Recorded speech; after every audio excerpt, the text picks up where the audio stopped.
युवक, चिंता मत करो। मैं दिव्य दानव हॉल का एक वरिष्ठ सदस्य हूँ।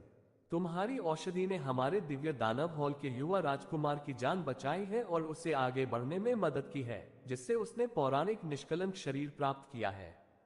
हम दिव्य दानव हॉल ने इस उपकार को दर्ज कर लिया है। भविष्य में यदि तुम्हें कभी हमारी सहायता की आवश्यकता हो तो बस बोल देना। यह एक गहन लौह चिन्ह है जो हमारे दिव्य दानव हॉल में तुम्हारी विशिष्ट स्थिति का प्रतीक है। अधिकांश लोग इसे देखकर निश्चित रूप से हमें सम्मान देंगे और पीछे हट जाएंगे। यदि तुम गहन लौह चिन्ह को तोड़ देते हो तो हमारा दिव्य दानव हॉल तुम्हारी एक छोटी सी इच्छा पूरी करने का भरसक प्रयास करेगा। बेशक नाजुक क्षणों में इसका उपयोग तुम्हारी जान बचाने के लिए भी किया जा सकता है, जिससे हमारे दिव्य दानव हॉल से बड़ी संख्या में विशेषज्ञ तुम्हारी रक्षा के लिए बुलाए जाएंगे। बुजुर्ग ने एक गहरे काले रंग का प्रतीक चिन्ह सौंपा। उस प्रतीक चिन्ह पर हॉल के लिए एक प्राचीन अक्षर दृढ़ और शक्तिशाली रेखाओं से उकेरा गया था। यह दिव्य दानव हॉल की वीआईपी स्थिति को दर्शाता था और साथ ही ये किसी की जान बचाने का मौका भी हो सकता था। आर्यन ने सिर हिलाया, कृतज्ञता व्यक्त करते हुए अपने हाथ जोड़े। उसके चेहरे पर कोई अत्यधिक आश्चर्य नहीं दिखा।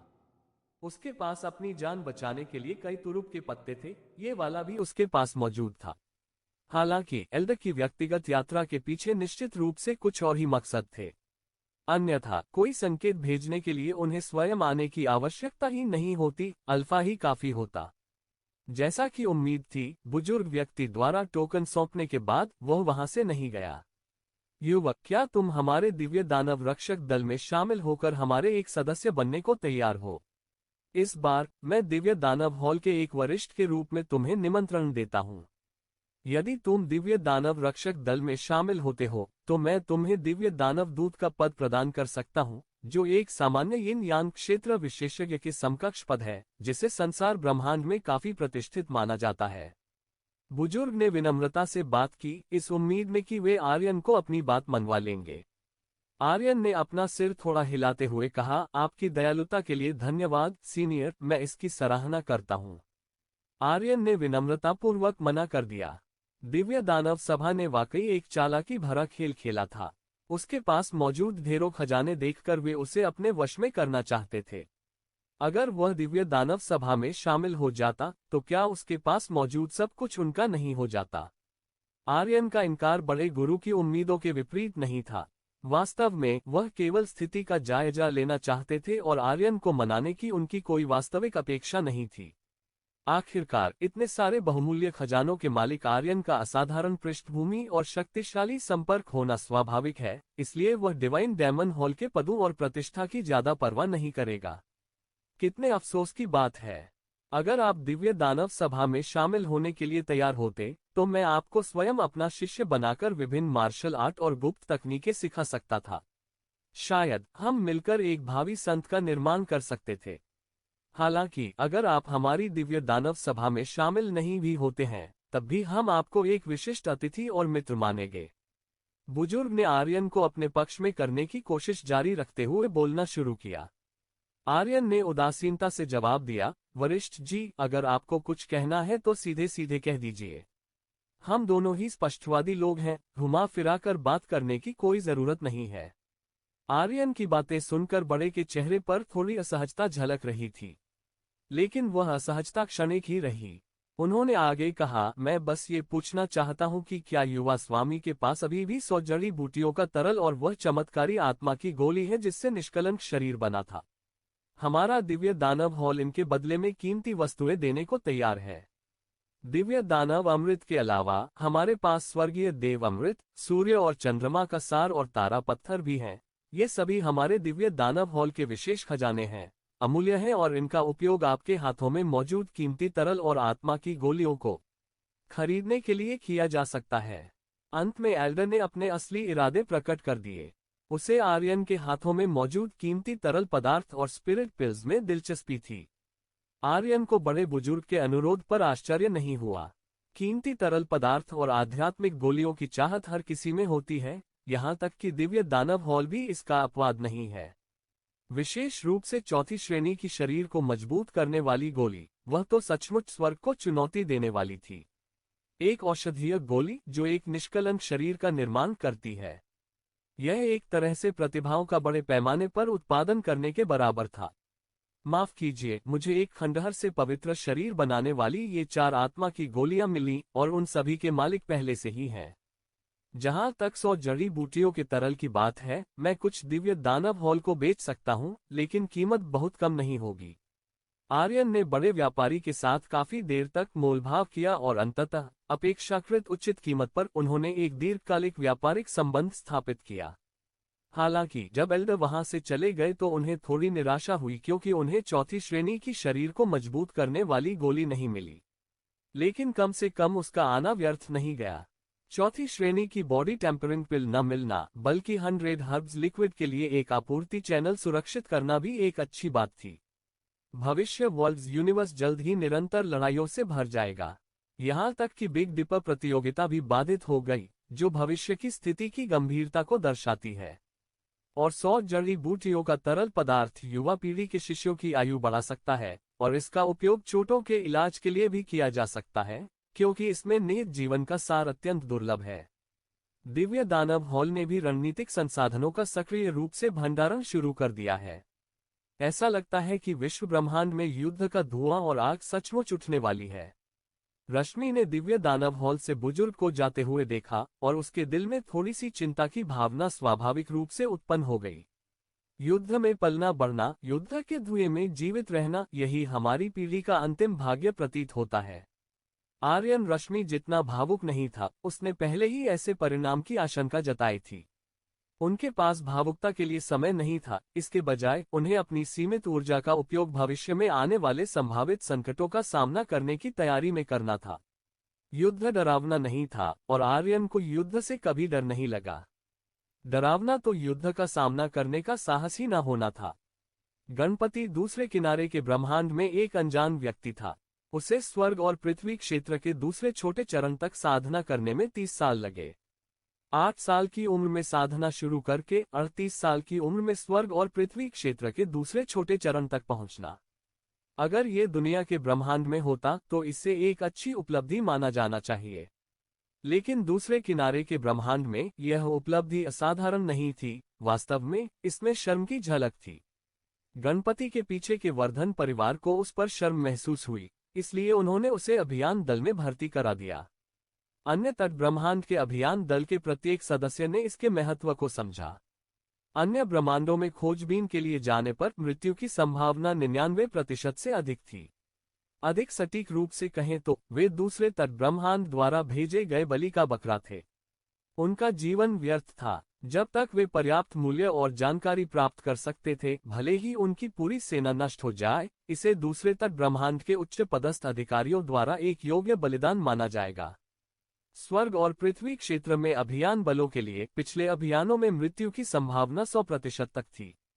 गणपति समझता था कि उसके परिवार द्वारा उसे अभियान दल में भर्ती कराना, उसे बाहर मरने देने, उसे एक सम्मानजनक मौत देने के लिए था, ताकि उसके परिवार के सदस्यों को एक निश्चित राशि का मुआवजा मिल सके। हालांकि गणपति अनिच्छुक था, फिर भी वह बेबस था। उस विशाल परिवार के सामने गणपति खुद को एक अजगर के सामने चींटी जैसा महसूस कर रहा था। हालांकि गणपति बहुत भाग्यशाली था कि उसकी अभी तक मृत्यु नहीं हुई थी। वह पहले ही बिग डिपर प्रतियोगिता को लक्षित करते हुए 2 लड़ाइयों में भाग ले चुका था, जिसमें उसने 4 लोगों को मार डाला था। उसी क्षेत्र में स्थित विश्व ब्रह्मांड उसके लाभ काफी महत्वपूर्ण थे और उसे प्राप्त संसाधन अभियान बल में काम करने के उसके 10 वर्षों के वेतन के बराबर थे। इन संसाधनों के साथ उसने अंततः स्वर्ग और पृथ्वी क्षेत्र की तीसरी परत में प्रवेश किया। यह अभियान दल की तीसरी लड़ाई थी जिसमें उन्होंने भाग लिया था। घाटी के अंदर का वातावरण अंधकार में था। ठंडी हवा में खून की हल्की सी गंध भी आ रही थी। ये स्थानीय बलों का परिणाम था 3 दिन पहले विश्व ब्रह्मांड के हमले का। जमीन खून से लाल हो गई थी और यह विश्वास करना मुश्किल था कि हर जगह क्षत विक्षत अन पड़े थे। गणपति के दिल में डर के साथ साथ थोड़ी सी उत्तेजना भी थी। युद्ध का मतलब खतरा था, लेकिन साथ ही युद्ध का मतलब अपार धन भी था। विभिन्न लोगों के मूल निवासियों, मैं आ रहा हूं। गणपति ने अपने थोड़े फटे हुए होठों को चाटा, उसके चेहरे पर कुछ नया करने की उत्सुकता झलक रही थी। अरे गणपति, तुम फिर से यहाँ गश्त पर हो। गणपति के कान के पास एक अजीब सी आवाज सुनाई दी। एक पुरुष और एक महिला, दोनों अपरिचित चेहरे, धीरे धीरे दूर से पास आ रहे थे। आप कौन हैं? गणपति इन दो अपरिचित चेहरों को देखकर थोड़ा आश्चर्यचकित हुए बिना नहीं रह सका। क्या, हम तो कुछ दिन पहले ही मिले थे और अब तुम मुझे पहचान नहीं रहे? मैं आर्यन हूँ। सभा में मैं तुम्हारे ठीक पीछे वाली पंक्ति में खड़ा था। भाई, ऐसा मत करो, हम कुछ ही दिनों से मिले हैं और तुम मुझे पहचान नहीं रहे, मुझे बहुत दुख हो रहा है। आर्यन ने अत्यधिक आत्मीयता का भाव दिखाते हुए गणपति के कंधे पर हाथ रख दिया। गणपति ने जबरदस्ती मुस्कुराते हुए कहा, भाई आर्यन, बेशक मैं आपको जानता हूँ। हम सब एक ही कतार में हैं, मैं आपको कैसे नहीं जान सकता। गणपति मन ही मन बुदबुदाया, ये सोचते हुए कि सभा के दौरान लाखों सैनिक थे जो अंततः दर्जनों रास्तों में बंट गए और यह उनमें से सिर्फ एक था। इतने कम समय में आपको कौन पहचान पाएगा? लेकिन अपने मन में चल रहे विचारों के बावजूद गणपति ने आर्यन के सामने ये कहने की हिम्मत नहीं की। पहली बात तो यह है कि ऐसा कहने से लोगों की भावनाएं आहत होंगी। दूसरे, आर्यन और उसके बगल में खड़ी अपरिचित महिला दोनों ही स्वर्ग और पृथ्वी क्षेत्र के 9वें स्तर के विशेषज्ञ थे। दूसरे छोर के ब्रह्मांड में जिसकी लाठी उसकी भैंस, स्वर्ग और पृथ्वी क्षेत्र के तीसरे स्तर पर एक मामूली सिपाही होने के नाते उसे स्वाभाविक रूप से स्वर्ग और पृथ्वी क्षेत्र के 9वें स्तर के विशेषज्ञों की कृपा प्राप्त करने की कोशिश करनी चाहिए। ये तो अभी भी समझदारी वाली बात है। ये रश्मि है, मेरी साथी। लेकिन गणपति, तुम इतने बुरे हो गए हो, फिर भी तुम स्वर्ग और पृथ्वी क्षेत्र के तीसरे स्तर पर ही कैसे हो? तुम तो युद्ध के मैदान में आसानी से मर जाओगे। आर्यन ने गणपति को व्यंग्य भरी नजरों से देखा। दूसरे तट के ब्रह्मांड की सेना में ये प्रथा थी, वरिष्ठता का निर्धारण शक्ति के आधार पर होता था और उच्च क्षेत्र और अधिक शक्ति वाले लोग कमजोर शक्ति और निम्न क्षेत्र वाले लोगों को नीचा दिखाने के लिए पूरी तरह से योग्य थे। अपने गुस्से के बावजूद गणपति ने आर्यन के सामने इसे ज्यादा दिखाने की हिम्मत नहीं की। आर्यन ने भी कुछ ज्यादा ही नहीं किया, उसने गणपति के कंधे पर थपथपाया। ये लो, यह एक उच्च श्रेणी का आध्यात्मिक पत्थर है जिसे मैंने असंख्य लोगों के एक निवासी से छीना है। इसे अपने पास रखो और धीरे धीरे इसे परिष्कृत करो। आर्यन ने अपनी उंगली से इशारा किया और एक क्रिस्टल स्पष्ट उच्च श्रेणी का स्पिरिट स्टोन उड़कर गणपति के हाथ में आ गिरा। गणपति पहले तो स्तब्ध रह गया, फिर खुशी से झूम उठा। इस उच्च श्रेणी के आध्यात्मिक पत्थर में निहित आध्यात्मिक ऊर्जा शुद्ध थी और यह उसके लिए अगले क्षेत्र को प्रभावित करने के लिए एक परिचय के रूप में पूरी तरह से काम कर सकती थी। आर्यन के पहले के व्यंग्य की बात करें तो गणपति को अब जरा भी परवाह नहीं थी। अगर कुछ बार उपहास सहने पर भी उसे उच्च श्रेणी का स्पिरिट स्टोन मिल जाता तो गणपति खुशी खुशी आर्यन के सामने घुटने टेक कर कहता, गुरुजी, कृपया मुझे कोड़े मारिए। दुर्भाग्यवश ऐसी चीजें अक्सर घटित नहीं होनी तय थी। गणपति, तुम कहाँ जा रहे हो? आर्यन ने अनायास ही पूछा, लेकिन वास्तव में वह दूसरे तट ब्रह्मांड की सेना की हालिया गतिविधियों के बारे में पूछताछ कर रहा था। गणपति को कुछ भी संदेह नहीं था। उसने उत्साह से कहा, मैं न्याय की भूमि पर जाने की तैयारी कर रहा हूँ। वहां के एक मूल निवासी को घेरने और मारने के लिए विश्व ब्रह्मांड। एक मूल निवासी दुनिया ब्रह्मांड। क्या वे सभी घाटी से वापस नहीं चले गए हैं? घाटी में अभी भी एक कैसे बचा है? आर्यन के मन में जिज्ञासा जाग उठी। क्या ये तय नहीं हुआ था कि भागने के रास्ते में एक भी व्यक्ति पीछे नहीं छूटेगा? गणपति ने आह भरी, इसका जिक्र करना अशुभ है। असल में उन मूल निवासियों को विश्व ब्रह्मांड से पहले ही घाटी से बाहर निकाल दिया गया था। लेकिन किसने सोचा होगा कि पिछली रात के मध्य में एक और मूल निवासी विश्व ब्रह्मांड अचानक नीचे उतरा और न्याय भूमि की वेदी पर आ पहुंचा। वेदी पर केवल एक ही महान क्षेत्र के लोगों को लड़ने की अनुमति है और यह मूल निवासी विश्व ब्रह्मांड अत्यंत शक्तिशाली था, घूर्णन क्षेत्र स्तर पर लगभग अजेय। इसके अलावा उसके पास एक रहस्यमय योद्धा पवित्र पशु भी है और एक कमांडर ने मृत्यु आदेश जारी किया है जिसमें मांग की गई है कि इस मूल निवासी विश्व ब्रह्मांड को मार दिया जाए और इस रहस्यमय योद्धा पवित्र पशु के शावक को ले जाकर पालतू जानवर के रूप में पाला जाए। हम एक पौराणिक कछुआ सांप रूपी देवता पवित्र जानवर का बच्चा। आर्यन ने तो बस यूं ही पूछ लिया था, उसे इस निचले स्तर के कर्मचारी से कोई खास जानकारी मिलने की उम्मीद नहीं थी। लेकिन जब गणपति ने बोलना शुरू किया तो आर्यन स्तब्ध रह गया। रहस्यमय योद्धा, पवित्र जानवर, मूल निवासी, विश्व ब्रह्मांड। क्या ये स्थानीय व्यक्ति वह मोटा आदमी हो सकता है? वह व्यक्ति कैसा दिखता है? आर्यन ने दबाव डाला। मोटा ताजा है और उसकी मुस्कान देखकर उसे मारने का मन करता है। धिक्कार है, ये सचमुच है वह मोटा आदमी। जब आर्यन ने ये सुना तो वह तेजी से न्याय के लोक की ओर दौड़ पड़ा। ये किसी और चीज के लिए नहीं था, मर नहीं सकता था। आर्यन अपनी दोस्ती को बहुत महत्व देता था। सम्राट एक और वे मित्र थे जो आर्यन ने अमर लोक में वास्तव में बनाए थे। जैसे ही आर्यन हड़बड़ी में न्यायलोक की ओर दौड़ा, सिया पहले से ही अखाड़े में हौंफ रही थी, थक चुकी थी। उसके चरणों में अन्य तट ब्रह्मांड के प्राणियों के शरीर अस्त व्यस्त पड़े थे। उनमें से प्रत्येक घूर्णन क्षेत्र का कुशल विशेषज्ञ था। यद्यपि वे अद्वितीय प्रतिभावान नहीं थे, फिर भी उनमें असंख्य लोगों में अपने क्षेत्र से ऊपर लड़ने की क्षमता थी। लेकिन सिया के हमलों के आगे वे इतने कमजोर पड़ गए कि एक के बाद एक गिरते चले गए, मानो मृत अवस्था में पहुंच गए हों। हालांकि दूसरे किनारे के ब्रह्मांड की निरंतर लड़ाइयों की रणनीति धीरे धीरे असर दिखाने लगी। पूरे दिन और रात लगातार लड़ाई ने शारीरिक और मानसिक रूप से थका दिया था, और हर प्रतिद्वंद्वी दुर्जय था। और इस वेदी पर पौराणिक कछुआ सांप रूपी देवता शावक हिल भी नहीं सकता था। उसकी विकास गति बहुत तेज थी और वह पहले ही येन यान क्षेत्र की प्रथम परत तक पहुंच चुका था। यदि वह कोई क्रिया करता तो वेदी की अवरोधक क्षमता कमजोर हो जाती और यहां तक कि येन यान क्षेत्र के विशेषज्ञ भी मंच पर आ जाते। उस समय सिया का प्रतिरोध करना और भी मुश्किल हो जाता। प्रतिरोध करने की प्रक्रिया में उसका संघर्ष बढ़ता ही गया। कभी कभी उससे गलती हो जाती थी और पीक रोटेशन दायरे से निकली एक साधारण सी तलवार से वह कट जाता था। दूसरे छोर के ब्रह्मांड का मार्शल आर्टिस्ट अपनी छाती पर अपने कपड़े फाड़ रहा है। सिया हौंफ रहा था, उसके शरीर से खून तेजी से बह रहा था और उसके चेहरे पर धीरे धीरे थकान के भाव दिखाई देने लगे थे। ऐसा नहीं था कि उसकी साधना बहुत कमजोर थी, न ही उसकी सहनशक्ति कम थी, बल्कि वह एक दिन और एक रात से लगातार हत्याएं कर रहा था, इतनी ज्यादा कि उसके हाथ लगभग सुन्न हो गए थे। मूल निवासी, प्रतिरोध करना छोड़ दो।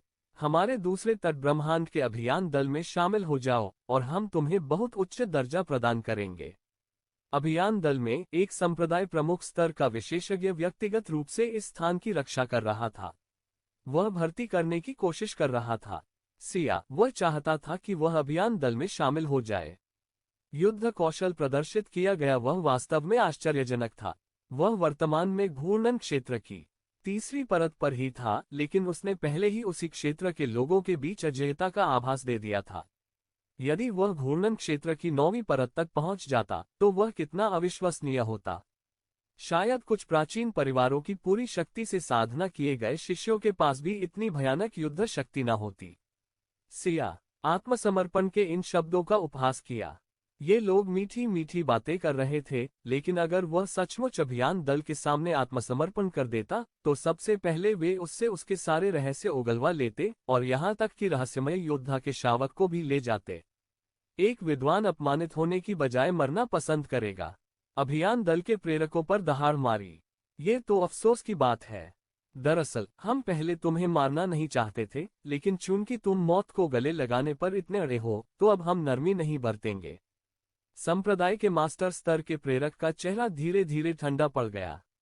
यदि ऐसे व्यक्ति का उपयोग मैं नहीं कर सकता तो जटिलताओं और आगे की परेशानियों से बचने के लिए उसे मार देना ही बेहतर है। पुरुषों, मैदान में रोटेशन दायरे के 10 और सैनिक भेजो। मुझे विश्वास नहीं है कि हम मात्र संख्या बल से तुम्हें मारने के लिए पर्याप्त संख्या में इकट्ठा नहीं हो सकते। संप्रदाय के गुरु स्तर के प्रेरक की हत्या की मंशा प्रबल थी। अगर सिया को नहीं मारा गया तो वह आज अपने वरिष्ठों को रिपोर्ट नहीं कर पाएगा। मैं इस मूल निवासी को मारने के लिए स्वेच्छा से आगे आने को तैयार हूं। विश्व ब्रह्मांड। आर्यन आगे बढ़ा, संप्रदाय के गुरु स्तर के प्रेरक के पास गया, अपने हाथों को जोड़कर धीमी गहरी आवाज में बोला, सिर्फ तुम। शुरुआत में वह प्रेरक मन ही मन काफी खुश था।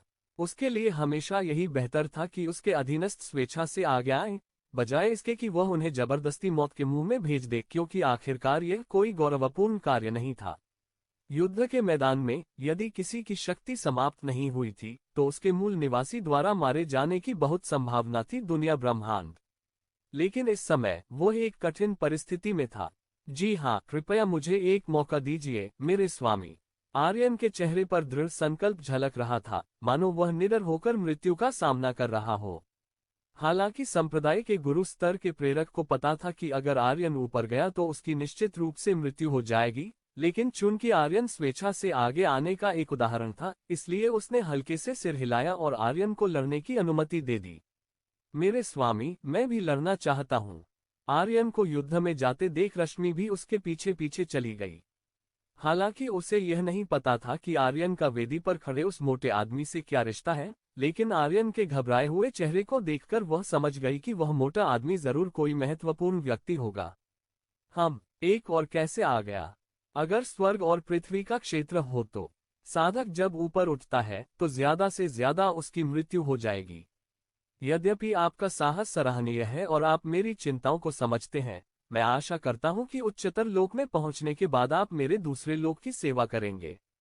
संप्रदाय प्रमुख स्तर के विशेषज्ञ ने बात की। जो व्यक्ति विश्व ब्रह्मांड में मरने वाला था, उसे लगा कि दूसरे तट ब्रह्मांड के इतने सारे बहादुर योद्धाओं को मौत के मुंह में भेजने की कोई आवश्यकता नहीं है। रश्मि विनती के शब्द नहीं कह सकी, लेकिन उसने लापरवाही से रोटेशन रील को पकड़ लिया। पास ही में मौजूद एक छोटे से दानव ने, इससे पहले कि वह कुछ प्रतिक्रिया कर पाता, उसने उसकी गर्दन तोड़ दी। मुझे नहीं लगता कि मेरी ताकत किसी साधारण रोटेशन दायरे के योद्धा से बहुत कमजोर है। रश्मि ने उस नन्हे राक्षस के शव को कूड़ेदान की तरह फेंक दिया। एक घूंट भरकर संप्रदाय प्रमुख स्तर के विशेषज्ञ ने अपनी लार निगल ली। क्या अभियान दल की सभी महिला जनरलें अब इतनी ही क्रूर हैं? ठीक है, तुम दोनों आगे बढ़ो और तुम 10 लोग इन दोनों की अच्छी तरह रक्षा करो। अगर तुम मुकाबला नहीं कर पाए तो मैं तुम दोनों को पीछे हटने की इजाजत देता हूं। संप्रदाय मास्टर स्तर अभियान दल के जनरल आर्यन और रश्मि को बहुत सम्मान की नजर से देखते थे। सैनिक होने के नाते कमांडर की चिंताओं को साझा करना उनकी सर्वोच्च प्राथमिकता थी।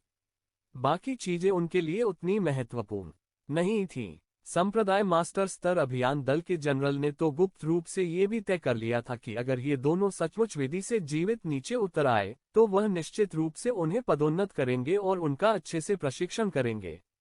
इस प्रकार आर्यन और रश्मि 10 रोटेशन दायरे के विशेषज्ञों के साथ वेदी पर आसीन हुए। सिया हत्या करने के कारण पहले से ही कुछ हद तक स्तब्ध था, लेकिन जब उसकी नजर अचानक एक परिचित चेहरे पर पड़ी तो उसका शरीर अकड़ गया। तुम आर्यन हो? सिया ने गुप्त रूप से आर्यन को एक संदेश भेजा। परिचित चेहरा, परिचित आत्मिक आभा, इन्हें बाहरी ताकतों द्वारा बिल्कुल भी नकली नहीं बनाया जा सकता था। हाँ, बिल्कुल सही, मैं तुम्हें बचाने आया हूँ। आर्यन मुस्कुराया। इस बार बचाने में सक्षम होने के कारण भले ही दूसरे किनारे के ब्रह्मांड से एक संत स्तर का विशेषज्ञ वास्तव में घाटी में पुनर्जीवित हो गया हो, आर्यन का मानना था कि यह इसके लायक था। यदि दूसरे छोर के ब्रह्मांड से कोई संत विशेषज्ञ अवतरित होता तो स्वाभाविक रूप से वह उसे रोक नहीं पाता, लेकिन वह बचा सकता था और एक साथी पा सकता था। आर्यन, ये दूसरे छोर के ब्रह्मांड के प्राणियों का इलाका है। तुम मुझे बचा नहीं सकते, जल्दी नीचे आओ। आर्यन को लेकर चिंतित थी। ये सचमुच एक खतरनाक जगह थी। उसकी अपनी मौत का उसे कोई अफसोस नहीं था, लेकिन अगर आर्यन भी उसे बचाने की कोशिश में मारा जाता तो उसे 9 पीले झरनों तक जाने पर भी अफसोस होता। मुझे समझाने की कोशिश मत करो। अगर मैं तुम्हें बचाना चाहता हूं तो कोई मुझे रोक नहीं सकता। दूसरे छोर के ब्रह्मांड के ड्रैगन की मांद और बाघ की मांद का क्या महत्व है? आज की घटनाओं के लिए मैं दूसरे छोर के ब्रह्मांड के लोगों को भारी कीमत चुकाने पर मजबूर करूंगा। आर्यन की निगाह सीने पर लगे घाव पर पड़ी। घाव बहुत गहरा था, कम से कम कई इंच, और यह चौंकाने वाला था। इस समय भी सिया को उसकी चिंता सता रही थी। आर्यन ने फैसला किया कि वह इस दोस्त को अपने पास जरूर रखेगा। आओ, पहले मैं तुम्हारा इलाज कर दूं। आर्यन की आवाज कोमल थी, लेकिन उस कोमलता के भीतर एक अथाह क्रोध छिपा था। वेदी पर अन्य तट ब्रह्मांड के 10 घूर्णन क्षेत्र प्राणियों ने महसूस किया कि आर्यन और की निगाहों के आदान प्रदान में कुछ गड़बड़ है। आप क्या कर रहे हो? उनमें से एक ने आर्यन को फटकार लगाई। आर्यन मुड़ा, उसकी आंखें खून से लाल हो गई थीं। वह व्यक्ति एकदम जम गया। उसे सचमुच अपनी आत्मा की गहराई से भय का एक अंश महसूस हुआ। तुरंत बाद आर्यन ने हल्की सी आह भरी। तब उस व्यक्ति ने अपने शरीर के भीतर जीवन का सार एक प्रचंड बाढ़ की तरह उमड़ते हुए महसूस किया, जो आर्यन की हथेली में संघनित हो गया। उसके पास सोचने का समय नहीं था। आर्यन की हथेली में एक हरा कमल चुपचाप खिल चुका था। ये जीवन कमल था, जो दूसरे छोर के ब्रह्मांड में चरम घूर्णन क्षेत्र के विशेषज्ञ के जीवन के संपूर्ण सार से संघनित हुआ था। आर्यन ने कमल को ऊपर उठाया और वह हवा में तैरने लगा कि सिर के ऊपर मंडराता रहा। हरे अमृत की बूंदें गिरी, जिससे शरीर का हर हिस्सा ढक गया। घाव बहुत तेजी से ठीक हो गया और पल भर में गायब हो गया। ये कमल एक शिखर घूर्णन क्षेत्र के विशेषज्ञ के संपूर्ण जीवन सार से संघनित था। पुनर्तः उंडेलने पर यह सबसे गंभीर चोटों को भी ठीक कर सकता था। इस समय तक दूसरे तट ब्रह्मांड के शिखर संप्रदाय के मास्टर स्तर के सेनापति को ये कैसे पता नहीं चल पाया कि आर्यन और सिया आपस में मिले हुए थे। धिक्कार है, तुम लोग तो मुसीबत मोल ले रहे थे। तुम में से बाकी 9 लोग इन दोनों को मार डालो। अपने घाव ठीक होने के बाद सिया को फिर से भागने की उम्मीद जगी। वह ऊर्जा से भरपूर था और कोशिश करने के लिए बेताब था। वह खुद इन 9 लोगों को मारना चाहता था। सिया, तुम थोड़ी देर आराम करो, मैं इन लोगों का ख्याल रखूंगा। आर्यन की आवाज थोड़ी कोमल थी। उसने शिखर घूर्णन क्षेत्र के 9 योद्धाओं की ओर मुड़कर देखा और धीमी आवाज में कहा, आत्महत्या कर लो। रोटेशन दायरे के 9 योद्धाओं को अपने कानों पर विश्वास ही नहीं हुआ। तुम, स्वर्ग और पृथ्वी दायरे की एक चींटी, हम 9 चरम रोटेशन दायरे के विशेषज्ञों को आत्महत्या करने के लिए कह रहे हो? क्या तुम मजाक कर रहे हो? इससे पहले कि वे कोई प्रतिक्रिया कर पाते, आर्यन की हथेली धीरे से ऊपर उठी। चूंकि मैंने तुम्हें एक मौका दिया है और तुम उसकी कद्र करना नहीं जानते, तो मुझे निर्दयी होने के लिए दोष मत देना। रोटेशन दायरे के 9 योद्धाओं को यह भी पता नहीं चला कि क्या हो रहा था, और उनके शरीर के भीतर जीवन का सार पहले ही पूरी तरह से गायब हो चुका था। यिन यांग क्षेत्र के नीचे आर्यन की जीवन के सार को आत्मसात करने की विधि वास्तव में अजेय थी। जिन लोगों को विभिन्न परिवारों द्वारा सावधानीपूर्वक प्रशिक्षित नहीं किया गया था, यानी विलक्षण प्रतिभा वाले लोग, वे इस विचित्र विधि का विरोध करने में पूरी तरह से असमर्थ थे। 9 घूर्णन लोक योद्धाओं का जीवन सार एक ही झटके में समाहित हो गया। उनके भौतिक शरीर राख में बदल गए और आर्यन ने उनकी आत्माओं को भी नहीं बख्शा। वे सभी उसके संसाधन बन गए। अखाड़े में मचे उस विचित्र दृश्य ने दूसरे छोर के ब्रह्मांड के अन्य योद्धाओं को और भी अधिक संशय में डाल दिया। सिया पहले से ही काफी खूंखार थी, और अब आर्यन के साथ, जिसने रोटेशन दायरे के शिखर के विशेषज्ञों को खाने पीने की तरह आसानी से मार डाला, भला कोई कैसे जीवित रह सकता था?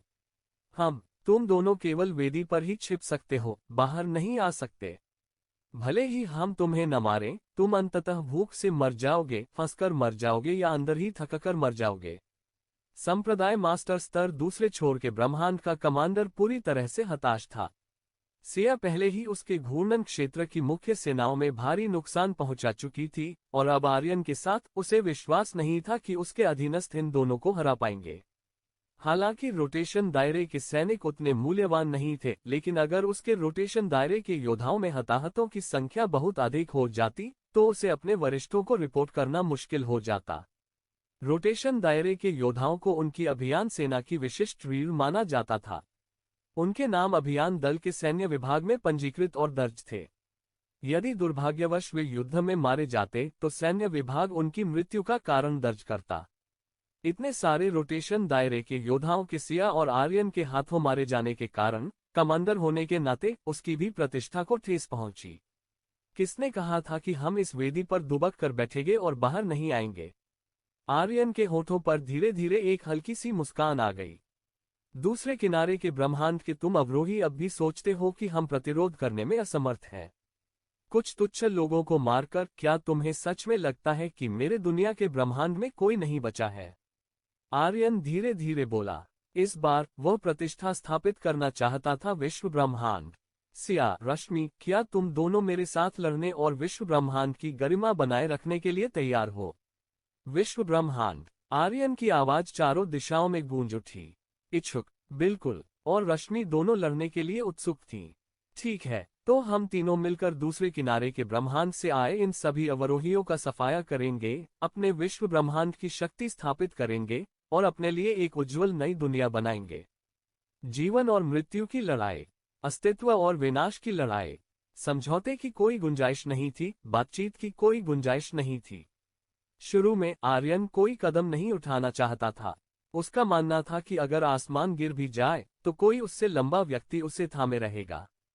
लेकिन सिया की दयनीय हालत देखकर आर्यन को आखिरकार समझ आ गया कि अगर सचमुच आसमान गिर जाए तो वह लंबा व्यक्ति शायद उसे थाम न पाए और उसका अपना भाग्य पूरी तरह से उसके अपने हाथों में होना चाहिए। आर्यन की आवाज में दृढ़ संकल्प और निश्चय का जो भाव था, उसने संप्रदाय के गुरु स्तर को भी चौंका दिया। अभियान दल का वंशज महत्वाकांक्षी तो हो, पर दुर्भाग्यवश शक्तिहीन। वेदी से बाहर कदम रखते ही तुम तीनों तुच्छ प्राणी हो। मेरी अभियान सेना की प्रगति को कौन रोक सकता है? आर्यन ने अपनी आंखें थोड़ी सी बंद कर लीं। क्या सच में ऐसा लगता है कि आपके दूसरे छोर के ब्रह्मांड के लोग बहुत अहंकारी हैं, इतने अहंकारी कि वे हद से ज्यादा घमंडी हो गए हैं, अपनी क्षमताओं से अनजान हैं? आर्यन वेदी से बाहर निकलने वाला पहला व्यक्ति था। आसपास घात लगाए बैठे दर्जनों छोटे दानव आर्यन की ओर टूट पड़े। उन्होंने अपने नुकीले दांत दिखाए और अपने पंजे लहराए। उनके तेज पंजे हरे रंग की रोशनी से चमक रहे थे। इन नन्हे राक्षसों को किसी हथियार की जरूरत नहीं थी, क्योंकि वे खुद ही सबसे उत्तम जैविक हथियार थे। उनके पंजे, कोहनी के नुकीले कांटे और दांत ही उनके सबसे तीखे और सबसे दुर्जय हथियार थे। इससे पहले कि नन्हे दानवों के हमले उस तक पहुंच पाते, वे सभी उड़ती हुई राख में बदल गए और नष्ट हो गए। यिन और यांग से नीचे के प्राणी मेरे सामने तो कोई भी मृत्यु को गले लगाने को तैयार है। अगर तुम अब भी मेरी ताकत को कम करने के लिए लगातार युद्ध छेड़ना चाहते हो तो मुझे खेद है, ये रणनीति मेरे खिलाफ कारगर नहीं है। आर्यन ने फिर बात की।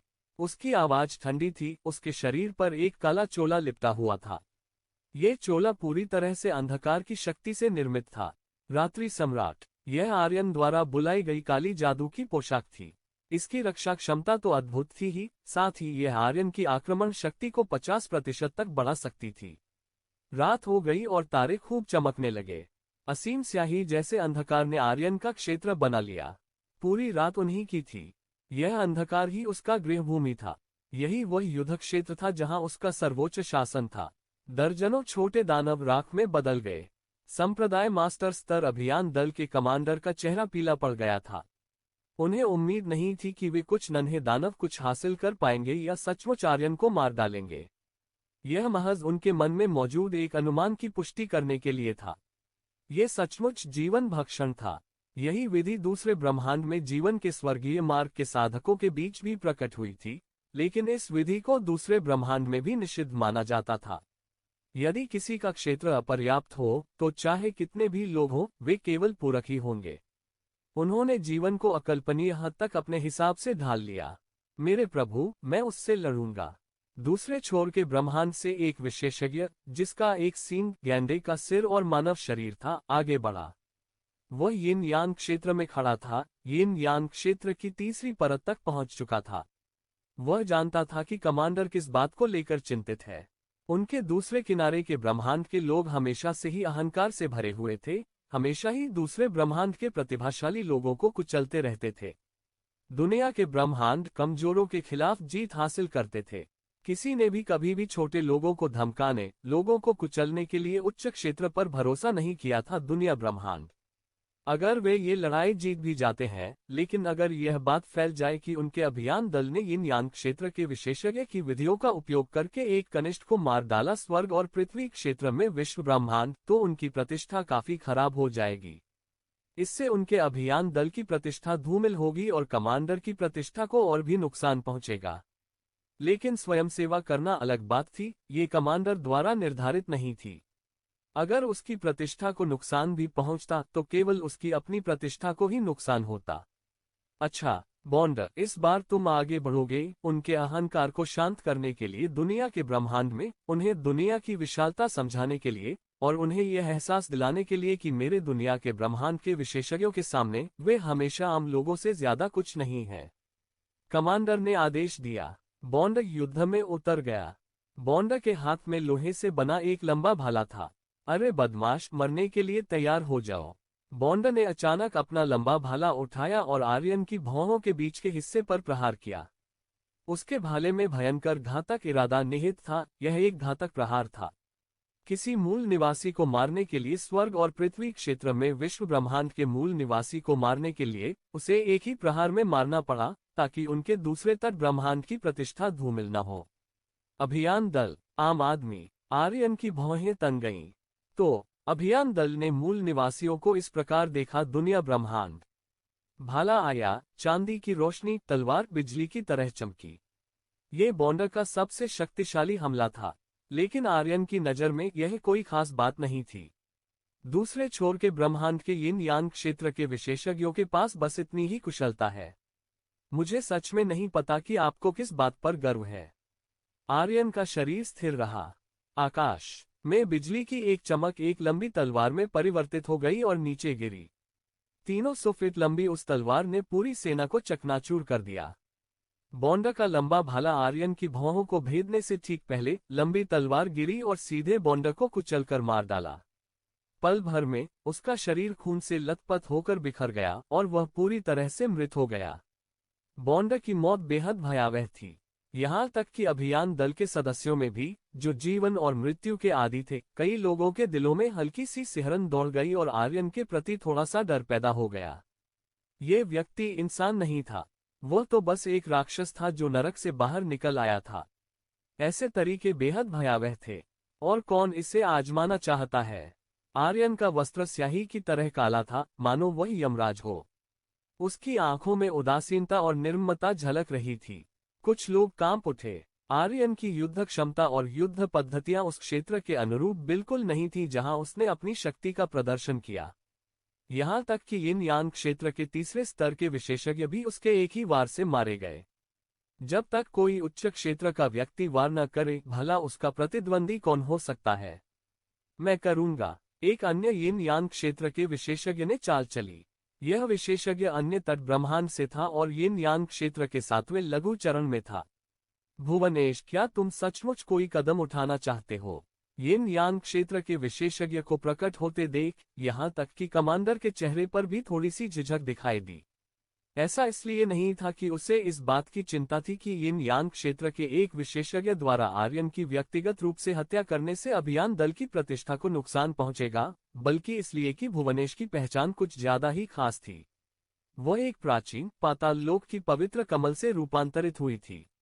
वह 100 वर्ष पूर्व धीरे धीरे मानव रूप में प्रकट हुई। यदि उसे पर्याप्त समय मिलता तो अपनी योग्यता के बल पर महान संत क्षेत्र प्राप्त करना उसके लिए कोई बड़ी समस्या नहीं होती। इस बार अभियान दल में भुवनेश की भागीदारी वास्तव में विजय, नरसंहार या पुण्य संचय के लिए नहीं थी। दूसरे छोर के ब्रह्मांड में एक शक्तिशाली व्यक्ति द्वारा उसे बहुत सम्मान दिया जाता था और साधना के लिए सभी प्रकार के संसाधन उसके लिए आसानी से उपलब्ध थे। भुवनेश इस बार विभिन्न ब्रह्मांडों की सभ्यताओं को समझने और अनुभव करने के लिए ही इस ब्रह्मांड में आया था। अगर उसे जरा सा भी नुकसान होता है, यहाँ तक कि अगर अभियान दल के सभी लोग मारे भी जाते हैं, तो भी यह क्षतिपूर्ति के लिए पर्याप्त नहीं होगा। कमांडर भुवनेश को लड़ने से रोकना चाहता था, लेकिन भुवनेश की इच्छा पर उसका कोई नियंत्रण नहीं था। यहाँ आकर अगर मैं सचमुच में विश्व ब्रह्मांड के विलक्षण प्रतिभाओं से लड़ता और मुकाबला नहीं करता विश्व ब्रह्मांड, तो मेरी यहाँ की यात्रा का क्या अर्थ है। भुवनेश को कमांडर के विचारों की कोई परवाह नहीं थी। उसे लगा कि कमांडर कुछ ज्यादा ही सतर्क है। उसका शरीर तो शक्तिशाली था ही, साथ ही 100 वर्षों तक उस महान व्यक्तित्व से प्रशिक्षण प्राप्त करने के बाद भुवनेश को संप्रदाय के गुरु स्तर के विशेषज्ञों के हमलों से बचने का पूरा भरोसा था।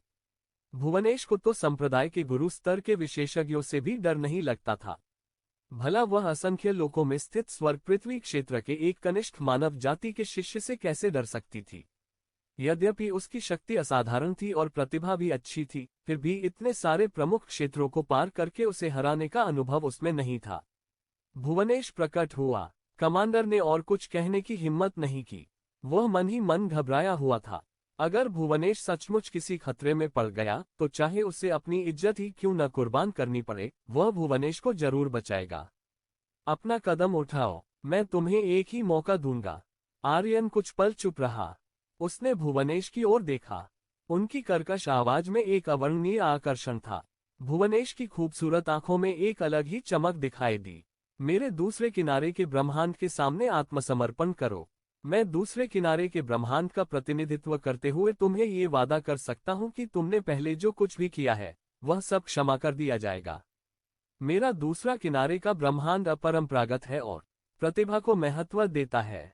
तुम्हारी प्रतिभा के साथ, भले ही तुम दुनिया के ब्रह्मांड से हो, तुम्हें निस्संदेह दूसरे किनारे के ब्रह्मांड में सर्वश्रेष्ठ साधना प्राप्त होगी और तुम एक ऐसी उत्कृष्ट अवस्था तक पहुंच जाओगे जिसकी तुम कल्पना भी नहीं कर सकते।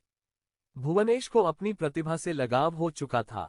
ऐसे प्रतिभाशाली युवक का यहाँ व्यर्थ ही मर जाना अत्यंत खेदजनक होगा।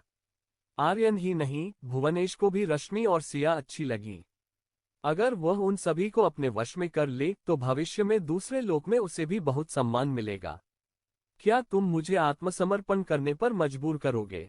क्या तुम्हें लगता है कि तुम इसके काबिल हो? आर्यन को सबसे ज्यादा नफरत उस दूसरे ब्रह्मांड के इन विशेषज्ञों के लगातार तिरस्कारपूर्ण रवैये से थी। उनके हर काम में दया भाव या एहसान नजर आता था, लेकिन आर्यन की नजर में वे अपनी औकात को बिल्कुल नहीं समझते थे। भुवनेश का चेहरा धीरे धीरे उदास हो गया। चूंकि आर्यन ने उसकी दया को स्वीकार करने से इनकार कर दिया था, इसलिए निर्दयता से पेश आने पर उसे दोषी नहीं ठहराया जा सकता था। आर्यन, तुमने खुद ही ये मुसीबत मोल ली है। मैंने तुम्हें एक मौका दिया था, लेकिन दुर्भाग्य से तुमने उसकी कदर नहीं की। नरक में जाकर तुम्हें अपने आज के शब्दों पर पछतावा होगा। क्या तुम्हें पता है कि दूसरे लोक में कितने लोग मेरा अनुसरण करना चाहते हैं, लेकिन कर नहीं पाते? भुवनेश ने अचानक हमला कर दिया और जैसे ही वह हिली, वह पाताल लोक का भूतिया पंजा था। आर्यन के बगल में एक विचित्र महिला ताड़ का पेड़ प्रकट हुआ, जो इतनी खामोशी से प्रकट हुआ कि आर्यन को भी पता नहीं चला कि वह कब प्रकट हुआ। हथेली के नाखून लंबे थे और हल्की हरी रोशनी से जगमगा रहे थे। नाखून विषैले थे और उनके किनारे चाकू की तरह तेज थे। महिला की हथेली आर्यन की गर्दन की ओर बढ़ी। उसे गंभीर रूप से घायल करने की आवश्यकता नहीं थी, केवल आर्यन की त्वचा को भेदने मात्र से ही नाखूनों में मौजूद विषैला पदार्थ उसे पल भर में मार सकता था। क्या दूसरे छोर के ब्रह्मांड के तथाकथित प्रतिभाशाली लोग केवल इसी तरह के कपटपूर्ण और गुप्त आक्रमण के तरीके जानते हैं? आपने इस युवा स्वामी को सचमुच निराश किया है। आर्यन ने अपना सिर थोड़ा सा हिलाया और नेदरवर्ल्ड घोस्ट क्लॉ की उपस्थिति को नजरअंदाज कर दिया, क्योंकि जैसे ही पंजा नीचे आया, आर्यन का शरीर धीरे धीरे पारदर्शी हो चुका था और जहां वह अभी था, वहां केवल लकड़ी का एक सड़ता हुआ टुकड़ा ही बचा था। यहां तक कि नेदरवर्ल्ड घोस्ट क्लॉ भी आर्यन के असली शरीर को पकड़ नहीं सका। भुवनेश थोड़ा चौंक गया। इस आर्यन ने वास्तव में अंतरिक्ष स्वर्गीय दांव में भी महारत हासिल कर ली थी। जीवन का स्वर्गीय मार्ग और अंतरिक्ष का स्वर्गीय मार्ग दोनों ही 10 दिशाओं के स्वर्गीय मार्ग के अंतर्गत साधना करने के लिए अधिक कठिन विधियों में से हैं। वास्तव में 10 दिशाओं में से प्रत्येक दिव्य दांव को प्राप्त करना कठिन है। केवल आकस्मिक अवसर के माध्यम से ही कोई इसके सच्चे अर्थ को समझ सकता है और प्रवाह के साथ प्रारंभिक समझ प्राप्त कर सकता है। बेर के पेड़ को आड़ू के पेड़ से बदल दें, यह विधि दूसरे किनारे के ब्रह्मांड में भी प्रचलित है। क्या ये दुनिया के ब्रह्मांड से दूसरे किनारे के ब्रह्मांड में फैली या इसके विपरीत, यह अज्ञात है। हालांकि बेर के पेड़ को आड़ू के पेड़ से प्रतिस्थापित करने की साधना विधि समान है, लेकिन अंतरिक्ष स्वर्गीय दांव को समझे बिना बेर के पेड़ को आड़ू के पेड़ से प्रतिस्थापित करने के सार को उजागर करना बिल्कुल असंभव है। लेकिन एक बार जब आप बेर के पेड़ को आड़ू के पेड़ से प्रतिस्थापित करने के सिद्धांत को समझ लेते हैं, तो आपकी शक्ति में गुणात्मक सुधार और उछाल आएगा। उन्हें हराना आसान हो जाता है, लेकिन उन्हें मारना बेहद मुश्किल हो जाता है। Space seal. भुवनेश ने एक पीला चौकोर कपड़ा बिखेरा। कपड़ा हवा में उछला और पल भर में 10 वर्ग फुट तक फैल गया। इसने एक आत्मनिर्भर स्थान का निर्माण किया जिसमें आर्यन समाहित हो गया और उसकी आकृति कैद हो गई। भुवनेश एक महत्वपूर्ण व्यक्ति का प्रिय था और उसके पास अनगिनत खजाने थे। इस कपड़े को स्पेस लॉकिंग क्लॉथ कहा जाता था, जिसका इस्तेमाल विशेष रूप से अंतरिक्ष को सील करने और ब्रह्मांड को बंद करने के लिए किया जाता था। ये स्पेस हेवनली दांव के साधकों के खिलाफ लगभग अजेय था। अंतरिक्ष के सील हो जाने के कारण आर्यन ने अंतरिक्ष स्वर्गीय मार्ग में कितनी भी गहरी उपलब्धि क्यों न हासिल कर ली हो, उसके पास भागने का कोई रास्ता नहीं था। भुवनेश उस महत्वपूर्ण व्यक्ति की वास्तव में कृपा पात्र है, उसे तो स्पेस लॉकिंग क्लॉथ भी दिया गया था। सेनापति को थोड़ी ईर्ष्या थी। क्षेत्र के लिहाज से वह भुवनेश से कहीं ऊंचा था, लेकिन रुतबे के लिहाज से वह भुवनेश के जूते उठाने के भी लायक नहीं था। अंतरिक्ष को अवरुद्ध करने वाला कपड़ा वह किस तरह की चीज थी? यह अंतरिक्ष को सील करने का एक साधन था, न केवल अंतरिक्ष को स्थिर करके अंतरिक्ष स्वर्गीय दांव का अभ्यास करने वाले दुश्मनों को भागने से रोकता था, बल्कि इसका प्रभाव उड़ान को प्रतिबंधित करने का भी था, जिससे एक निश्चित सीमा के भीतर सभी को उड़ने से रोका जा सके। आर्यन कुछ नहीं बोला, बस भुवनेश को एक ठंडी निगाह से देखता रहा। एक चटकने की आवाज के साथ आकाश को ढकने वाला चौकोर कपड़ा हवा में ही फट गया। आवाज कान फाड़ने वाली थी, मानो रेशम फट रहा हो। भुवनेश का चेहरा अचानक बदल गया। अंतरिक्ष रोधक वस्त्र इतना कठोर था कि शायद कोई संत भी उसे नष्ट न कर पाए। इस आर्य के पास कौन सा गुण और सौभाग्य था कि वह अंतरिक्ष रोधक वस्त्र को भी आसानी से फाड़ सकता था? दरअसल ऐसा नहीं था कि स्पेस लॉकिंग क्लॉथ की सामग्री सीमित थी, बल्कि आर्यन द्वारा नियंत्रित अंतरिक्ष स्वर्गीय दांव का नियम बहुत शक्तिशाली था। अंतरिक्ष रोधक वस्त्र शून्य लोक को सील करने में सक्षम था, क्योंकि इसमें चौथे स्तर पर अंतरिक्ष स्वर्गीय मार्ग का नियम समाहित था। अंतरिक्ष रोधक वस्त्र में समाहित अंतरिक्ष स्वर्गीय मार्ग की यह इच्छा शून्य लोक को सील करने की एक विधि थी। इसलिए अंतरिक्ष स्वर्गीय दांव के चौथे स्तर से नीचे के किसी भी व्यक्ति को शून्य क्षेत्र में यात्रा करना मुश्किल लगेगा।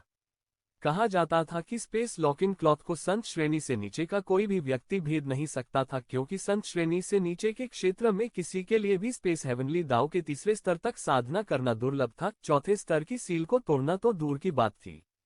लेकिन असल में आर्यन एक विलक्षण प्रतिभा वाला व्यक्ति था। जो काम दूसरे नहीं कर सकते थे, इसका मतलब यह नहीं था कि वह शक्तिहीन था। आर्यन की अंतरिक्ष स्वर्गीय दांव साधना बहुत पहले ही छठे स्तर तक पहुंच चुकी थी। केवल अंतरिक्ष स्वर्गीय दांव ही नहीं, बल्कि सभी दांव सिद्धांत आर्यन समझ गया था कि वे इस स्तर पर थे।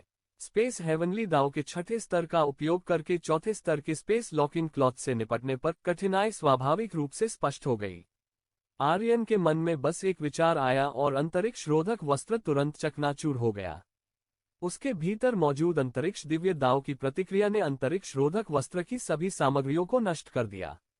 भुवनेश तुरंत समझ गई कि इस बार उसे अपनी टक्कर का प्रतिद्वंदी मिल गया है। वह जाने के लिए मुड़ी। असल में उसका इरादा आर्यन के शव का इस्तेमाल करके अपनी प्रतिष्ठा बनाना और अपने अभियान दल के भर्ती इतिहास में एक महत्वपूर्ण छाप छोड़ना था, लेकिन किसने सोचा होगा कि विरोधी इतना असामान्य होगा कि स्पेस लॉकिंग क्लॉथ भी उस पर कोई असर नहीं कर पाएगा। अभियान बल के इतिहास में जिन गुणों को नगण्य माना जा सकता है, उनकी तुलना में भुवनेश को अपने जीवन और मृत्यु की अधिक चिंता थी। वह एक महान संत बनने के लिए ही जन्मी थी, वह ऐसे व्यक्ति पर अपना भविष्य कैसे दांव पर लगा सकती थी? भुवनेश ने जाने के लिए मुड़ा, जबकि उसका एक पैर पहले ही बाहर निकल चुका था। लेकिन इससे पहले कि वह सचमुच वह कदम उठा पाती, उसे अचानक एक जबरदस्त दबाव महसूस हुआ, जिसने उसे लगभग मौत के मुंह में धकेल दिया। तुम्हारी हिम्मत कैसे हुई? भुवनेश की आंखें फटने वाली थीं। उसे आर्यन की जानलेवा मंशा का एहसास हो रहा था। रात अचानक पर्दे की तरह छा गई और तारे तेजी से चमकने लगे। उसे ऐसा लगा जैसे वह किसी दलदल में गिर गई हो। इस नन्हे स्वामी के लिए ऐसा क्या है जो साहस न कर सके? मैं असंख्य लोगों में एक तुच्छ सा प्राणी हूँ। यदि मरने से पहले मैं दूसरे छोर के ब्रह्मांड के किसी विलक्षण प्रतिभावान प्राणी को मार गिरा सकूं और उसे अपने साथ दफना सकूं, तो मुझे लगता है यह एक बहुत ही सार्थक सौदा होगा। आर्यन मुस्कुराया। उसके शब्दों में हताशा भरी दृढ़ता का कोई अंश नहीं था।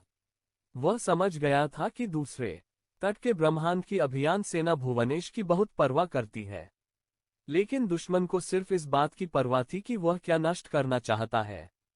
कमांडर को तुरंत सिर दर्द हो गया। नर्म दिल वाले कठोर से डरते हैं, कठोर दिल वाले जिद्दी से डरते हैं, जिद्दी लोग निर्दयी से डरते हैं, और निर्दयी लोग उनसे डरते हैं जिन्हें अपनी जान की परवाह नहीं होती। यह आर्यन एक ऐसा आम इंसान था जिसे अपनी जिंदगी की कोई परवाह नहीं थी। वह मरने से पहले भुवनेश को मारना चाहता था। कमांडर ने अंततः अब हस्तक्षेप करने का फैसला किया, कम से कम भुवनेश को बचाने के लिए। कमांडर को अब आर्यन के जीवन या मृत्यु की ज्यादा परवाह नहीं थी, उनके लिए सबसे महत्वपूर्ण भुवनेश का जीवन बचाना था।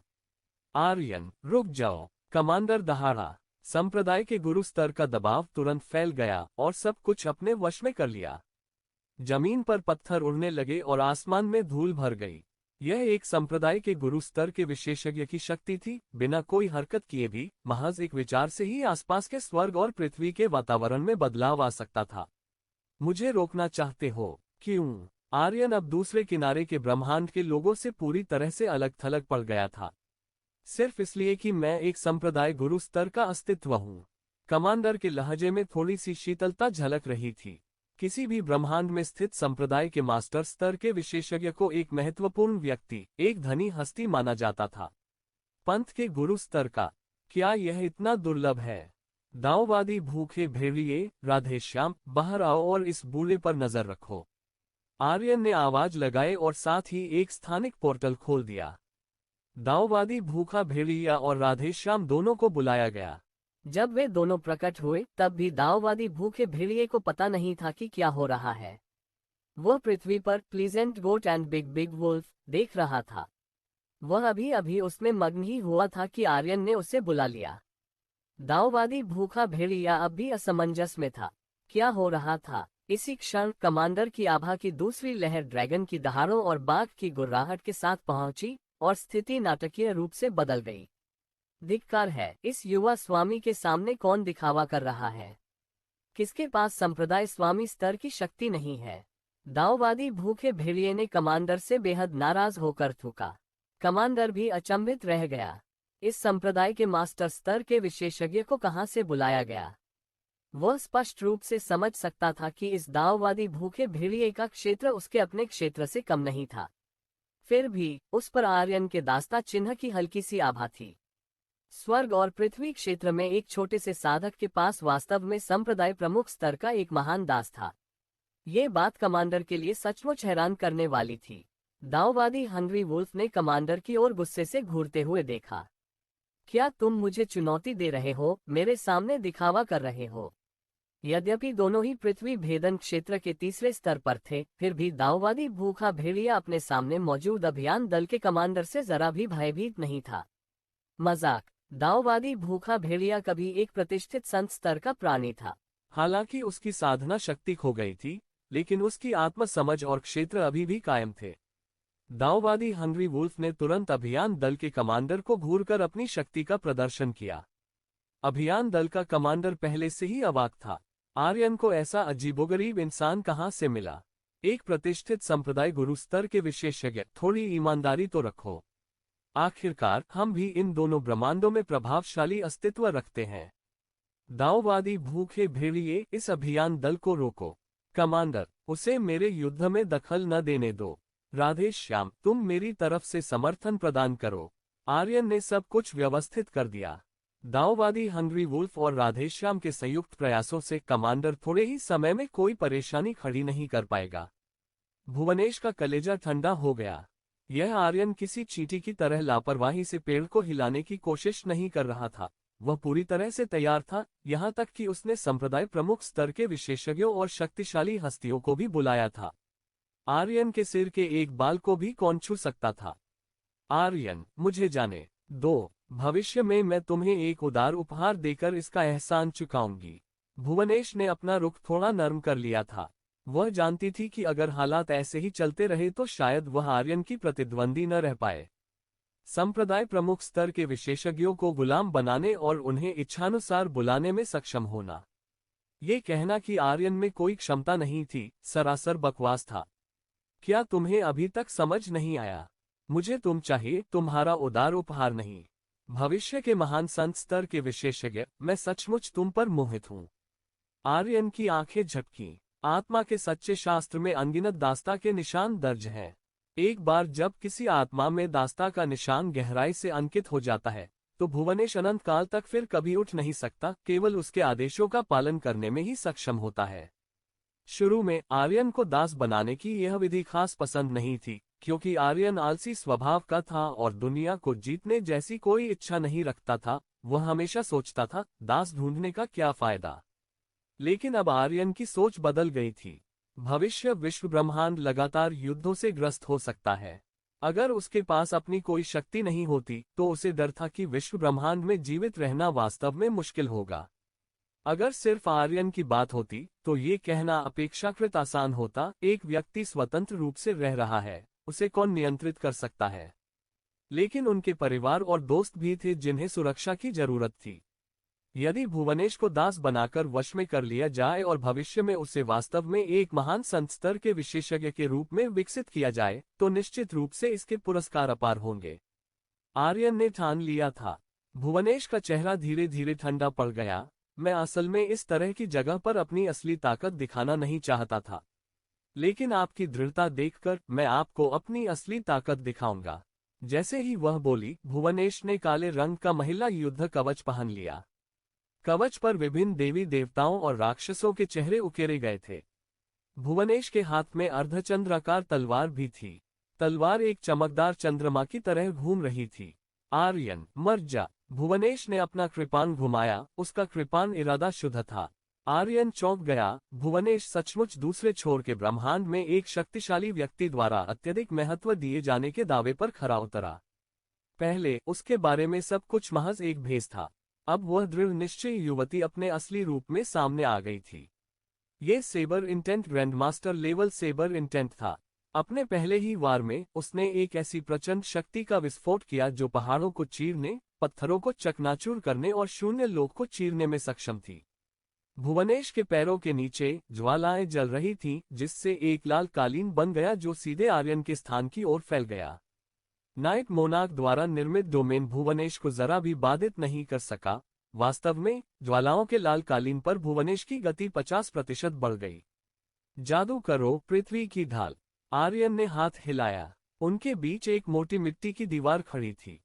अर्थ शील्ड एक साधारण मंत्र था, लेकिन आर्यन ने अपनी विशाल मानसिक ऊर्जा का उपयोग करते हुए तुरंत एक ठोस मोटी चट्टान की दीवार बना दी। चट्टान की दीवार किसी किले की तरह थी। दीवार की सतह पर भी सूक्ष्म बनावट थी।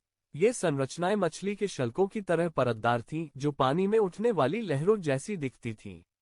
युवती की तलवार की रोशनी आर्यन की चट्टानी दीवार से टकरा गई। एक जोरदार धमाके के साथ चट्टान की दीवार चकनाचूर हो गई, कागज की तरह नाजुक। लेकिन जब तक युवती दीवार तोड़कर अंदर पहुंची, आर्यन की आकृति पहले ही गायब हो चुकी थी। शून्य लोक में छिपे आर्यन आश्चर्यचकित रह गए। उस शक्तिशाली व्यक्तित्व द्वारा प्रशिक्षित युवती सचमुच असाधारण थी। उन्होंने मंत्र से जो चट्टानी दीवार बनाई थी, वह एक सामान्य यिन-यांग तृतीय स्तर के विशेषज्ञ की पूरी ताकत झेल सकती थी, लेकिन भुवनेश के हाथों में वह कागज से भी कमजोर थी।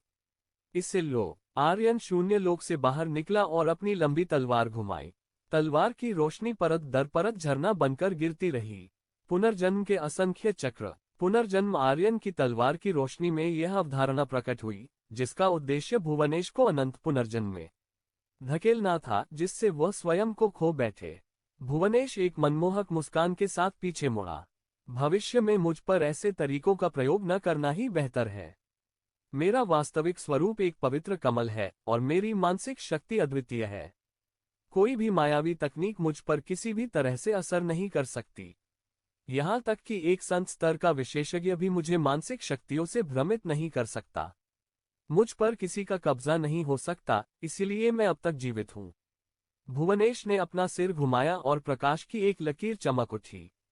आर्यन की तलवार की शक्ति विफल हो गई। भुवनेश ने तलवार की रोशनी से जवाबी हमला किया। तलवार की रोशनी पड़ी, लेकिन आर्यन का शरीर एक बार फिर सड़े हुए लकड़ी के टुकड़े में बदल गया। आर्यन की भौहें थोड़ी सी फड़क उठी। उसे इतनी लापरवाही की उम्मीद नहीं थी। जिस तलवार से उसे निश्चित रूप से मारक क्षमता की उम्मीद थी, वह भुवनेश द्वारा आसानी से तोड़ दी गई। जब आर्यन और भुवनेश आपस में लड़ रहे थे, तब रश्मि और सिया भी चुप नहीं बैठी थीं। उन्होंने दूसरे छोर के ब्रह्मांड की सेना पर धावा बोल दिया और अपनी भयानक हत्या की मंशा से उन्हें तहस-नहस कर दिया। और रश्मि दोनों को संत स्तर से नीचे के प्रथम श्रेणी के विशेषज्ञ माना जा सकता है। उनका नरसंहार अजेय था। उन दोनों ने मिलकर अभियान दल का सफाया कर दिया। हालांकि भुवनेश के चेहरे पर हमेशा एक हल्की सी मुस्कान बनी रहती थी। ऐसा लग रहा था मानो अभियान दल के सदस्यों का जीवन और मृत्यु उसके लिए पूरी तरह से महत्वहीन थे, एक पल के लिए भी ध्यान देने लायक नहीं थे। ठंडे खून वाले। यह आर्यन का भुवनेश के बारे में आकलन था। हालांकि उनकी पहचान अलग अलग थी। भुवनेश नामात्र के लिए अभियान दल का सदस्य था। वह अभियान दल के अन्य सदस्यों के जीवन के प्रति इतनी उदासीन कैसे हो सकती है? यदि ऐसा व्यक्ति बड़ा हो जाए तो वह निश्चित रूप से चरमपंथी मार्ग का अनुसरण करेगा। आड़ू के पेड़ की जगह बेर का पेड़ लगाओ, ये वास्तव में अंतरिक्ष स्वर्गीय मार्ग में एक अद्वितीय तकनीक है।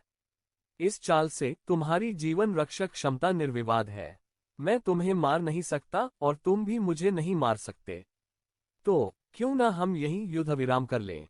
भुवनेश अब भी मुस्कुरा रही थी। आर्यन की ताकत को लेकर उसकी स्वीकृति स्पष्ट थी। उसकी राय में इस लड़ाई को जारी रखने का कोई अर्थ या मूल्य नहीं था। समझौता करके अलग अलग रास्ते अपनाना ही सबसे बुद्धिमानी भरा विकल्प था। क्या तुम्हें सच में लगता है कि मैं तुम्हारा कुछ नहीं बिगाड़ सकता? आर्यन ने भुवनेश की ओर देखा, उसका चेहरा धीरे धीरे गंभीर होता गया। अगर भुवनेश को नहीं मारा गया तो वह भविष्य में जरूर मुसीबत खड़ी कर देगी। इसके अलावा भुवनेश को वश में करने का मौका केवल एक बार ही मिलेगा। अगली बार जब भुवनेश प्रकट होगी तो संभवतः उसकी रक्षा एक संत स्तर के विशेषज्ञ द्वारा व्यक्तिगत रूप से की जाएगी। क्या आर्यन, तुम्हें सच में लगता है कि तुम मुझे मार सकते हो? यह मत भूलो, मेरा असली रूप एक पाताल लोक का पवित्र कमल है। एक पाताल लोक का पवित्र कमल जो हजारों पीढ़ियों तक अमर रहता है, असीम जीवन धारण करता है। साधारण संत भी मेरे सामने कुछ नहीं है। भुवनेश के स्वर में लाचारी का भाव पहले ही झलक चुका था।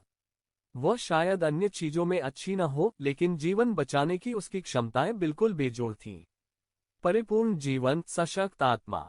उस शक्तिशाली व्यक्ति ने उसे प्रशिक्षण के लिए भेजने का साहस क्यों किया? इसके पीछे एक कारण था। भुवनेश ने तो यहां तक गारंटी देने का साहस किया कि यदि कोई संत भी उसके सामने खड़ा होकर उसे वश में करने का प्रयास करे तो भी अंतिम परिणाम निश्चित रूप से व्यर्थ ही होगा। कुछ तो गड़बड़ है। मैं यहाँ इतने लंबे समय से हूँ, अभी तक अभियान दल के अन्य सदस्य क्यों नहीं आए? आर्यन पहले ही अभियान दल के कई सदस्यों की यादों को खंगाल चुका था। इस घाटी में अभियान दल की एक से अधिक टुकड़ियां मौजूद थीं। उपस्थित लोग अभियान दल का मात्र एक छोटा सा हिस्सा थे। यहाँ पहले ही इतना हंगामा मच चुका था कि अभियान दल के अन्य सदस्यों के लिए खबर न मिलना और उदासीन बने रहना असंभव था। आर्यन असमंजस में था और भुवनेश मन ही मन चिंतित होने लगा।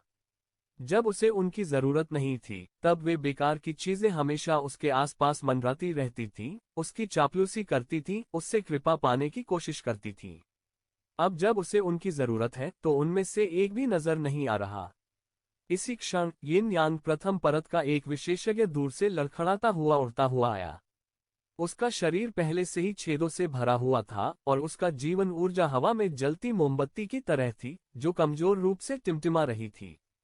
सहायता की गुहार, सहायता की गुहार। सूर्य वेदी पर विश्व ब्रह्मांड द्वारा घेराबंदी की गई है और हमें भारी नुकसान हुआ है। इतना कहते ही उस व्यक्ति की बची खुची ताकत भी खत्म हो गई और वह आसमान से गिरकर जमीन पर जा गिरा।